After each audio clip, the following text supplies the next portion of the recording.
Teammates for Max Verstappen. Max Verstappen is driving his RB19 to one knockout victory to the next. You might think this is something that would really impress people and that his respect in the community would grow. Alas, this is not how it works on F1 Twitter and other social media platforms. The most common thing we hear is that Max Verstappen has no competition within the team. They say Max never had any good teammates, while the other F1 greatest of all time did. Now, if you take a closer look at what competition those legendary drivers had, people might see things in a different light. I'm Wimbo, here's 3 seconds to leave a like. Max Verstappen's teammates. His first teammate in F1 was Carlos Sainz. They were paired up in Toro Rosso in 2015. Verstappen scored 49 points to Sainz 18 points. The pair was more evenly matched though, and Sainz had 3 more DNFs than Verstappen. Max did score more points due to finishing P4, whereas Sainz never scored a higher position than P7. When Verstappen was just on his second season at Toro Rosso, he was brought to the Red Bull team to be paired up with Daniel Ricciardo. The seasons they had together were riddled with reliability problems for both drivers. It's hard to really compare them in the overall points tally because of that. What was clear is that Verstappen started to outperform Ricciardo. Data in free practice sessions and races showed Verstappen could attract more pace out of the package than his Australian teammate did. This caused friction between the two, who were actually really close. This all came to a head when they collided in Azerbaijan at the Baku GP. Daniel Ricciardo felt he needed to step away from Red Bull and therefore from the fight within the team. After 2 reasonably successful years at Renault, Ricciardo joined McLaren, where he was paid out of his contract to give fellow Australian Oscar Piastri his seat. Ricciardo was replaced by Pierre Gasly. This wasn't a great success. Gasly crashed twice during testing and didn't fare much better at races either. He was quickly replaced by Alex Albon. Alex Albon did have a great rest of the season at Red Bull in 2019.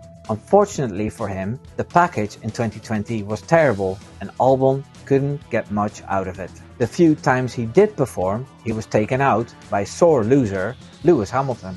The now famous quote, "They are racing me so hard," sealed the deal and Checo Perez was given the seat the following season. And Albon had a year out as reserve driver and DTM driver at Red Bull. Sergio Perez was paid out of his contract at Racing Point by Lawrence Stroll even after winning the Sakir Grand Prix. Red Bull picked him up and he's still driving for them currently. Perez has picked up 5 more wins, especially at street tracks Checo seems to excel.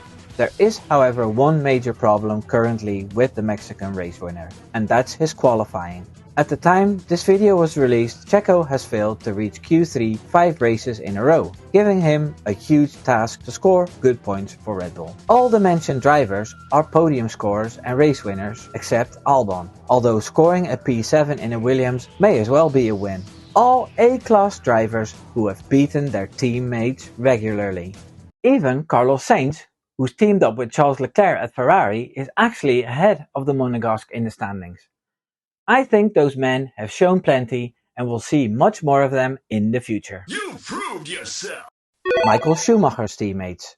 Schumacher has quite a list of teammates too. I won't discuss them all one by one or the video will get too long. In 1991 he raced 5 races with Nelson Piquet. In 1992 he was teammates with Martin Brundle, who we all know from Sky Sports F1 commentary. In 1993 his teammate was Riccardo Patrese for 16 races. In 1994, Schumacher won his first championship with Benetton with Jos Verstappen in the same team. In 1995, he had another English pundit as a teammate, Johnny Herbert. After that came a long period with Eddie Irvine and then an even longer period with Rubens Barrichello. Barrichello was pretty much the most known wingman in Formula 1 and caused controversy when he was put on the top step by Schumacher. After a season in 2006 with Felipe Massa, Schumacher retired to return for a stint at Mercedes with Nico Rosberg. Now out of all these names, only Rosberg beat him.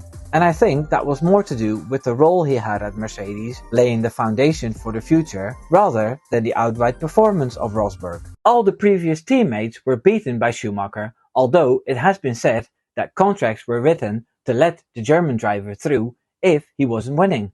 And he did get all the upgrades first. Now to say that Schumi had more competition than Max Verstappen within the team is just not true. He did have it all well organized, as we know from the Germans. Perfect!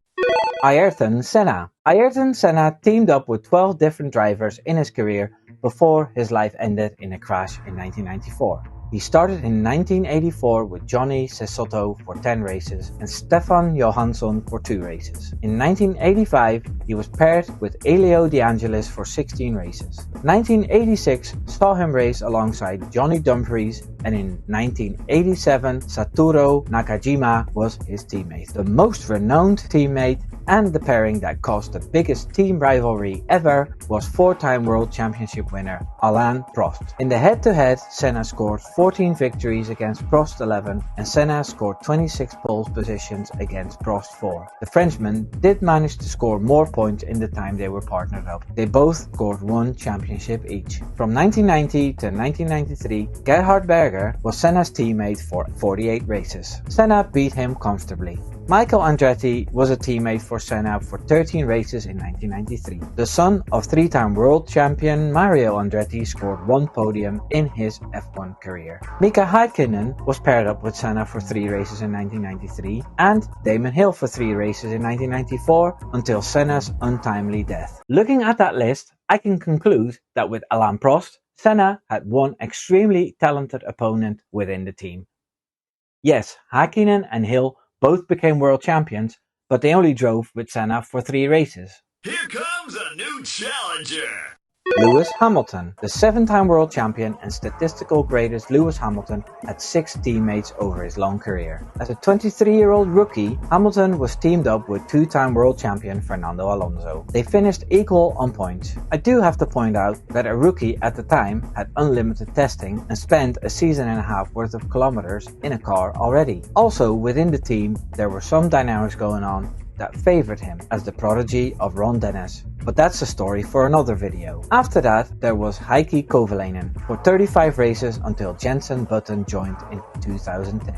Hamilton beat Button for 2 of the 3 years they drove together for McLaren, but as Button points out in his book, the 2009 champion scored more overall points in those 3 seasons and beat him 1 season. Then Hamilton joined Mercedes and was paired up with Nico Rosberg. These years became known as the Silver War. In the 78 races Rosberg and Hamilton were racing each other, Hamilton had the upper hand, but Nico Rosberg made it very hard for him at times and even won the 2016 championship. Rosberg managed a streak of 6 consecutive wins while being in the same equipment as Lewis Hamilton. Not bad for the guy that finished only P9 in the standings in 2012. To prevent another Silver War, Toto Wolff hired the Williams driver Valtteri Bottas, who was much more docile and a great wingman, even if it hurt him to be called that. They drove 100 races together and Bottas managed to win 10 races. Especially at the start of the new season, when Hamilton wasn't fully charged yet, he managed a few wins and people were quick to say Bottas 2.0 or Bottas 3.0. Bottas behaved so well that he kept George Russell out of the Mercedes seat for 3 years, even